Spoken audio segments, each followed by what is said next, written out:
சட்டசபையில் ஒவ்வொரு எம்எல்ஏவுக்கும் ஒவ்வொரு லேப்டாப் இருக்கணும். எல்லா விஷயத்தையும் அந்த லேப்டாப்லேயே ஏற்றி அவங்க எம்எல்ஏக்கள் எல்லாமே எல்லா செய்திகளும் அதன் மூலமாகத்தான் செய்து வர வேண்டும். அது இப்போ இருக்க எம்எல்ஏக்களுக்கு யாருக்கும் கம்ப்யூட்டரை பற்றி தெரியாது.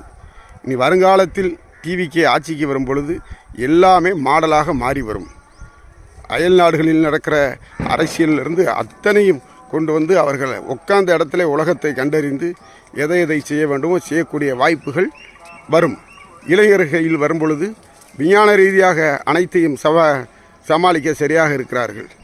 இவர்களெல்லாம் நோட்டு, பேனா, பேப்பரு அது கூட வச்சு எந்த குறிப்பும் எடுக்கிறதில்ல. உட்காந்துட்டு வெறும் மேசையை மட்டுமே தட்டுற வேலையை பார்த்துட்டு இருக்கிறாங்க. இனி வர்ற காலத்தில் டிஜிட்டல் இந்தியான்னு சொல்கிறாங்க. ஆனால் அப்படி மாறலை. அந்த டிஜிட்டல் ஆக மாறப்போகிறது. தமிழக சட்டசபையில் 234 எம்எல்ஏவும் லேப்டாப்போடு உட்காந்துருக்க போகிறாங்க.